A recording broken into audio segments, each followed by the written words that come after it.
Hello friends, आपका स्वागत है हमारे चैनल एवरीडे न्यू में। दोस्तों, आरआरबी एनटीपीसी सीबीटी 1 एग्जाम 27 मार्च सेकंड शिफ्ट का भी पेपर समाप्त हो चुका है और अभी तक इसके रियल प्रश्न भी आ चुके हैं। तो आइए आज की सेकंड शिफ्ट की फुल पेपर एनालिसिस देखते हैं। सबसे पहले बात करें कि आज की सेकंड शिफ्ट की पेपर की डिफिकल्टी लेवल कैसी थी, किस प्रकार के प्रश्न आए हैं। तो देखिए, रिव्यू के अकॉर्डिंग देखा जाए तो पेपर ओवरऑल मॉडरेट बताए जा रहे हैं। जो यहाँ पे मैथमेटिक्स के प्रश्न आज पूछे गए हैं, लगभग 5 से लेकर 6 क्वेश्चन की डिफिकल्टी लेवल अच्छी रखी गई थी, बाकी करने लायक ही प्रश्न दिए गए। इसके बाद रीजनिंग की बात करें तो रीजनिंग भी दोस्तों आज पजल से लगभग 4 से 5 क्वेश्चन पूछे गए सीटिंग अरेंजमेंट को मिला के, और यहाँ पे भी अच्छा खासा डिफिकल्टी लेवल बना के रखा था। तो रीजनिंग और मैथमेटिक्स लेवल थोड़ा मॉडरेट था, डिफिकल्टी लेवल बढ़ाने के चलते। देखिए, अगर जनरल अवेयरनेस की बात करें तो जनरल अवेयरनेस में कई सवाल रिपीटेड भी आए हैं, कई नए प्रश्न भी पूछे गए हैं। अगर करंट अफेयर का देखा जाए तो करंट अफेयर बहुत कम आए हैं, लगभग 4 से 5 क्वेश्चन करंट अफेयर के पूछे गए हैं। और इसके बाद दोस्तों जो यहाँ पे साइंस का पोर्शन होता है, साइंस के पोर्शन से भी लगभग 4 से 5 क्वेश्चन पूछे गए। 2021 का भी करंट अफेयर कवर किया गया है। तो इस तरह से मिला जुला के प्रश्न आए फ्रेंड्स, और हिस्ट्री का भी अच्छा खासा वेटेज देखने को मिले हैं। बाकी जो यहाँ पे स्टैटिक जीके वाले प्रश्न आ रहे हैं वो तो काफी ज्यादा प्रश्न आ ही रहे हैं। अटेम्प्ट देखी जाए तो अटेम्प्ट किन्हीं कैंडिडेट के रहे हैं 72, 76, 68, 82, 85, इस तरह से अटेम्प्ट रहे हैं आज के सेकंड शिफ्ट में, जिन जिन कैंडिडेट से मैंने रिव्यू लिए हैं। तो चलिए सारे क्वेश्चन देख लीजिए। तो ये रहे फ्रेंड्स आज के सेकंड शिफ्ट के क्वेश्चन। देखिए, आज के सेकंड शिफ्ट में एक सवाल पूछा था, चौरी चौरा कांड किस जिले से संबंधित है। जो चौरी चौरा कांड हुआ था 1922 ईस्वी में, वो किस जिले से संबंधित है, तो गोरखपुर जिले से संबंधित है। एक देखिए प्रश्न पूछा है जो कि रिपीटेड प्रश्न है, पहले भी ये सवाल पूछ लिया गया है। मणिपुरी नृत्य किस भगवान से यानी किस गॉड से संबंधित है। तो मणिपुरी जो डांस है फ्रेंड्स, यहाँ पे ऑप्शन में विष्णु दिया गया था, शिव दिया गया था, गोपी कृष्णा दिया गया था और ब्रह्मा दिया गया था। तो इसका करेक्ट आंसर हो जाता है कृष्णा। जो यहाँ पे मणिपुर नृत्य है वो कृष्ण, लॉर्ड कृष्णा से रिलेटेड है। एक देखिए प्रश्न पूछा गया है फुल फॉर्म से रिलेटेड, और फुल फॉर्म पूछा गया है जीईओ का। जीईओ का फुल फॉर्म क्या हो जाएगा, तो जियो सिंक्रोनस इक्वेटोरियल ऑर्बिट इसका फुल फॉर्म हो जाता है। तो ये जो लगा के आए हैं उनका सही हो जाएगा। एक देखिए प्रश्न पूछा है 1943 में मुस्लिम लीग ने कौन सा नारा दिया था। तो मुस्लिम लीग के द्वारा 1943 में जो नारा दिया गया था, जो कि हेड मोहम्मद अली जिन्ना थे, तो नारा था फ्रेंड्स बांटो और छोड़ो। तो बांटो और छोड़ो करेक्ट आंसर। एक देखिए प्रश्न पूछा है ग्लूकोज में कार्बन के कितने अणु यानी कि एटम्स होते हैं। तो ग्लूकोज में टोटल अगर कार्बन एटम्स की बात करें तो 6 कार्बन एटम्स होते हैं, C6 होता है।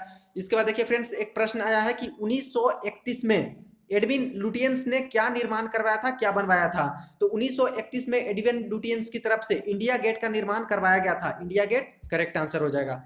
एक देखिए कंप्यूटर का प्रश्न है, और आज 2 कंप्यूटर से प्रश्न आए हैं, लेवल बहुत अच्छा रखा गया था। देखिए एक तो प्रश्न था कि वर्ड फॉर्मेटिंग पेज लेआउट में बाय डिफॉल्ट क्या होता है। जो एमएस वर्ड होता है वहां पे वर्ड का फॉर्मेटिंग करते हैं, पेज में जो लेआउट होते हैं उसमें बाय डिफॉल्ट क्या होता है, जीरो मार्जिन, नैरो मार्जिन, इस तरह से करके 2 ऑप्शन भेजे गए हैं। तो फ्रेंड्स जो बाय डिफॉल्ट की बात करें तो बाय डिफॉल्ट वहां पे नैरो मार्जिन होती है।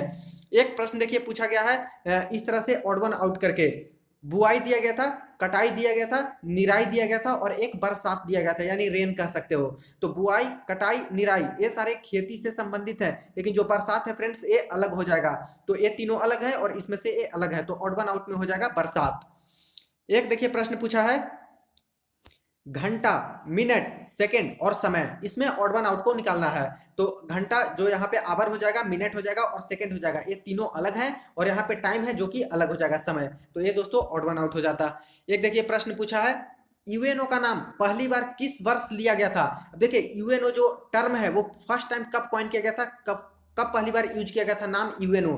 ऑप्शन था 1941, 1942, 1944 और 1945। अब यूएनओ की फॉर्मेशन की बात करें तो 24 अक्टूबर 1945 को यूएनओ का फॉर्मेशन हुआ था, लेकिन सबसे पहले नाम इसका कब लिया गया था, तो सबसे पहले नाम 1942 ईस्वी में लिया गया था। तो ध्यान दीजिएगा फ्रेंड्स, यहाँ पे कई कैंडिडेट गलत भी लगा के आए हैं, आप लोग भी बताइएगा कि इसका आंसर क्या होने वाले हैं। वैसे 1942 में दोस्तों इसका सबसे पहले नाम लिया गया था यूएनओ का। एक देखिए प्रश्न पूछा है डब्ल्यूटीओ की डायरेक्टर जनरल गोजी ओकोंजू इवेडा, इस तरह से करके नाम है इनका, थोड़ा अलग तरीका का नाम है, किस देश की है। तो डब्ल्यूटीओ की जो डायरेक्टर जनरल है इनका नाम इस प्रकार से दिया गया है, किस देश की है, तो नाइजीरिया की है। एक देखिए प्रश्न पूछा है सार्क में कौन सा देश शामिल नहीं है। तो सार्क के जो मेंबर कंट्रीज हैं वो कौन नहीं है, तो एक ऑप्शन वहां पे ईरान दिया गया था। तो ईरान मेंबर कंट्रीज नहीं है सार्क का, तो यही करेक्ट आंसर होता है ईरान। एक देखिए प्रश्न पूछा है विश्व की सबसे बड़ी सॉल्ट डेजर्ट कौन सी है, यानी कि वर्ल्ड की सबसे बड़ी सॉल्ट डेजर्ट पूछ ली गई है। अटाकामा था, सहारा डेजर्ट था, थार मरुस्थल था, टाकलामाकन डेजर्ट था। इसका आंसर हो जाएगा फ्रेंड्स थार डेजर्ट। जो हमारी राजस्थान में थार डेजर्ट है वो विश्व की सबसे बड़ी सॉल्ट डेजर्ट में आती है, तो सॉल्ट डेजर्ट में थार डेजर्ट। एक देखिए प्रश्न पूछा है, स्वेज नहर किस देश में बनाई गई है, तो स्वेज नहर जो है मिस्र यानी इजिप्ट देश में है। इसके बाद देखिए एक प्रश्न केमिस्ट्री का पूछा गया है, प्रोपेन का रासायनिक सूत्र क्या है, यानी कि केमिकल फॉर्मूला पूछ लिया गया है प्रोपेन का। अब जिनको ये याद होगा वो तो डायरेक्टली यहाँ पे आंसर C3H8 लगा के आ जाएंगे, लेकिन फ्रेंड्स इसको निकालने का तरीका भी होता है। अगर कोई भूल चुके हैं यहाँ पे डायरेक्ट इसको नहीं लिख सकते तो ऐसे केस में फॉर्मूला से भी इसको निकाल सकते थे। जैसे प्रोपेन दिया गया है तो ये किसका फॉर्म है, तो ये है अल्केन का। तीन तरह का होता है, अल्केन, अल्कीन, अल्काइन, लेकिन प्रोपेन है लिखा तो अल्केन का होगा। अब अल्केन का जो सूत्र होता है, फॉर्मूला होता है, वो होता है CnH2n+2। अब यहाँ पे जो प्रोपेन है तो प्रोप किसका होता है, प्रोप होता है 3 का, कार्बन 3 का, तो C के जगह पे 3, N के जगह पे 3 हो जाएगा, और यहाँ पे 2N तो 2 × 3 यानी कि 6 + 2 तो 8 हो जाएगा, यानी C3H8 हो जाएगा। इस प्रकार से निकाल सकते हो आप लोग। तो इस तरह के सवाल भी आज पूछे गए हैं। एक देखिए प्रश्न पूछा है friends, 2019 Asian women handball championship कहां आयोजित हुआ था। देखिए प्रश्न, 2019 में एशियन वुमेन हैंडबॉल चैंपियनशिप कहां आयोजित हुआ था, जयपुर में, गुवाहाटी में, दिल्ली में, लखनऊ में। इसका करेक्ट आंसर हो जाएगा जयपुर में। जयपुर में यहाँ पे आयोजित किया गया था एशियन वुमेन हैंडबॉल चैंपियनशिप। एक देखिए प्रश्न आया है, फ्लोएम पौधों में कौन सा कार्य करता है, और ये अच्छा खासा प्रश्न बना के थोड़ा डिफिकल्टी लेवल बढ़ा के दिया गया था। जैसे सभी को पता है कि जो फ्लोएम का काम होता है वो फूड को ट्रांसपोर्ट करती है सभी जगह पे, लेकिन फ्रेंड्स यहाँ पे इस तरह से ऑप्शन ना देके दिए गए थे कि कार्बन डाइऑक्साइड को सभी जगह पे ले जाती है, ऑक्सीजन को सभी जगह पे ले जाती है, या फिर कार्बन डाइऑक्साइड को बाहर निकालती है, या फिर ट्रांसपोर्ट करती है ग्लूकोज और सुक्रोज को। तो जो फूड को ले जाती है तो फूड में वही जनरली ग्लूकोज या फिर सुक्रोज ही पाए जाते हैं। तो ये ऑप्शन एक था फ्रेंड्स, ये जो लगा के आए हैं बिल्कुल उनका सही हो जाएगा, transport of glucose and sucrose. एक देखिए प्रश्न पूछा है, 1857 में की क्रांति में लखनऊ से किसने नेतृत्व किया था, तो लखनऊ से जो नेतृत्व किया गया था वो बेगम हजरत महल के द्वारा किया गया था, तो बेगम हजरत महल। एक देखिए प्रश्न आया है फ्रेंड्स, सबसे हल्की ऊन किस जानवर की होती है, यानी कह सकते हो कि लाइटेस्ट ऊल पूछ ली गई है। लाइटेस्ट ऊल कौन से जानवर की, तो लामा एक ऑप्शन में था, भेड़ दिया गया था, बाकी दो ऑप्शन नहीं मिले हैं। तो इस अकॉर्डिंग देखा जाए फ्रेंड्स, दो ऑप्शन है तो इसके अकॉर्डिंग तो लामा हो जाएगा जो कि सबसे हल्की ऊन होती है। बाकी और ऑप्शन नहीं थे फ्रेंड्स, इसके अकॉर्डिंग मैं करेक्ट नहीं बता सकता कि क्या हो सकता है। बाकी ये दो ऑप्शन है, इसके अकॉर्डिंग लामा हो सकता है। तो सबसे हल्की ऊन किसकी होती है, ये सवाल आ जाए हैं। एक देखिए प्रश्न पूछा गया फ्रेंड्स, इस तरह भेजा गया, उड़ीदा नृत्य किस राज्य की है। अब एक कंफर्म नहीं है क्योंकि मुझे इसका आंसर नहीं मिल पाया है कि यही डांस था या फिर इससे संबंधित कुछ डांस था। दो कैंडिडेट द्वारा यही कंफर्म किया गया है कि यही डांस पूछे गए थे, लेकिन मुझे इसका आंसर नहीं मिला। तो आप लोग जो एग्जाम दे के आए हैं वो कंफर्म कीजिएगा कि डांस का नाम यही था या फिर कुछ इससे मिलता जुलता था, वो आप लोग कमेंट में लिख दीजिएगा। और इसका आंसर अगर पता हो तब भी दोस्तों लिख दीजिएगा। ऑप्शन में चंडीगढ़ भी एक ऑप्शन यहाँ पे दिया गया था। एक देखिए प्रश्न पूछा है जो कि रिपीटेड प्रश्न है, जीने का अधिकार राइट टू लाइफ किस आर्टिकल में है, कौन से अनुच्छेद में है, तो आर्टिकल 21 में है जीने के अधिकार के बारे में। एक देखिए पूछी गई है फ्रेंड्स डायमेंशन, 2000 रुपए का जो नोट है उसकी डायमेंशन पूछ ली गई है कि क्या होती है, तो 166 × 66 mm² हो जाएगा इसका। इसी तरह के चार ऑप्शन दिए गए थे, 165/66 ऐसे करके, तो 166 × 66 हो जाएगा इसका करेक्ट आंसर। एक देखिए प्रश्न पूछा है, 11वीं पंचवर्षीय योजना के तहत कितने सोलर सिटी बनाया जाएगा, यह प्रश्न था। तो टोटल 60 सोलर सिटी थे जिनका यहाँ पे बनाने का निर्धारित किया गया था 11वीं पंचवर्षीय योजना के तहत, 5 ईयर प्लान के तहत। तो टोटल 60 सोलर सिटी बनाने का यहाँ पे किया गया था। एक देखिए प्रश्न पूछा है, वर्ड पेज में पूरे पेज के पैराग्राफ को फॉर्मेट करने के लिए कौन सा शॉर्टकट की यूज किया जाता है। अब देखिए दोनों जो आज के कंप्यूटर के प्रश्न थे काफी लेवल अच्छा बना के रखे थे। तो पहले तो आउटपुट इनपुट भी आया था, आज फर्स्ट में भी एक आउटपुट डिवाइस से आया था। तो आज देखिए इस तरह का प्रश्न पूछा, अगर बात करें कि पैराग्राफ को फॉर्मेट के लिए कौन सा शॉर्टकट की यूज करते हैं पूरे पैराग्राफ को, पेज को वर्ड में, तो Ctrl+M इसका करेक्ट आंसर हो जाएगा, Ctrl+M।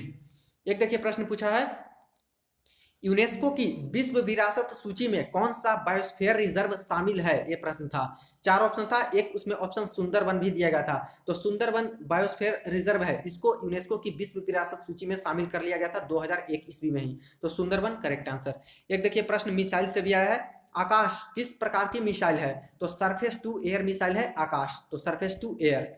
एक देखिए प्रश्न आया फ्रेंड्स कि नीति आयोग के उपाध्यक्ष 2020 तक कौन है? अब अध्यक्ष की बात करें तो अध्यक्ष प्राइम मिनिस्टर ही होते हैं, नरेंद्र मोदी हो जाएंगे, लेकिन उपाध्यक्ष पूछिए 2020 तक तो राजीव कुमार ही हैं नीति आयोग के उपाध्यक्ष। एक देखिए प्रश्न पूछा गया फ्रेंड्स कि इसरो लिक्विड हाइड्रोजन रिफ्यूल कहां पे है? ये प्रश्न था। अब फ्रेंड्स इसका ऑप्शन कलपक्कम भेजा गया है, केरल भेजा गया है, थुम्बा भेजा गया है और मुंबई, चार ऑप्शन इस प्रकार के थे। इसका आंसर मुझे नहीं मिले हैं। लिक्विड हाइड्रोजन की बात करें तो हाल फिलहाल में ही इसरो के तरफ से आंध्र प्रदेश में एक बनाया गया है लिक्विड हाइड्रोजन, लेकिन यहाँ पे लिक्विड हाइड्रोजन रिफ्यूल के बारे में कैंडिडेट द्वारा बताया जा रहे हैं। तो इसका आंसर किन्हीं को पता होगा जरूर कमेंट सेक्शन में बता सकते हो। ये भी सवाल आज के सेकंड शिफ्ट में आए हैं। तो देखा आप लोगों ने जनरल अवेयरनेस का प्रश्न, काफी डिफिकल्टी लेवल तो ज्यादा नहीं कह सकते, लेकिन कुछ कुछ क्वेश्चन का जो यहाँ पे ऑप्शन है फ्रेंड्स काफी ज्यादा यहाँ पे घुमा फिरा के दिया गया है, यानी कि डिफिकल्टी लेवल बढ़ाने की कोशिश की गई।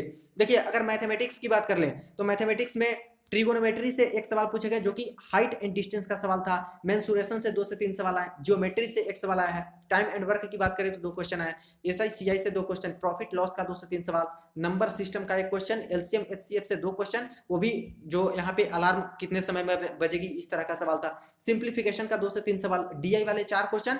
और अच्छी बात यह है कि आज के दोनों शिफ्ट में डीआई एक ही आई थी, लेकिन उससे रिलेटेड 4 या 5 क्वेश्चन पूछे गए, अलग अलग नहीं था। मीन मीडियन मोड की बात करें तो एक क्वेश्चन आया है, वो भी स्टैंडर्ड डेविएशन निकालना था। स्पीड टाइम डिस्टेंस का एक क्वेश्चन आया, क्वाड्रेटिक इक्वेशन से एक आया था, अल्फा बीटा गामा, ये जो क्वाड्रेटिक इक्वेशन होते हैं उससे रिलेटेड एक क्वेश्चन, रेशियो का डायरेक्ट यहाँ पे समानुपात से रिलेटेड एक क्वेश्चन आया है। रीजनिंग की टॉपिक देख लीजिए, कथन निष्कर्ष और पूर्व धारणा को मिला के 3 सवाल पूछे गए, सिलोगिज्म के 2 सवाल यानी लगभग 5 सवाल यही से पूछे गए, और सिटिंग अरेंजमेंट पजल को मिला के दोस्तों 4 सवाल। तो काफी ज्यादा वेटेज यहाँ पे यही सारे टॉपिक का था, इसलिए थोड़ा टाइम टेकिंग था। इसके बाद वेन डायग्राम की बात करें तो एक ही सवाल वेन डायग्राम से पूछे गए, सीरीज 2 क्वेश्चन पूछे गए, ब्लड रिलेशन से कोई क्वेश्चन नहीं बताया जा रहा, डायरेक्शन की बात करें दिशा परीक्षण की तो 1 क्वेश्चन, कोडिंग डिकोडिंग का 2 क्वेश्चन, एनालॉजी और ऑड वन आउट से लगभग 4 सवाल पूछे गए हैं। तो ये फ्रेंड्स आज की सेकंड शिफ्ट की पेपर एनालिसिस वीडियो को ज्यादा से ज्यादा आप लोग दोस्तों के साथ जरूर शेयर कर दीजिएगा और चैनल को सब्सक्राइब कर दीजिएगा रेलवे भर्ती की पल पल की अपडेट के लिए।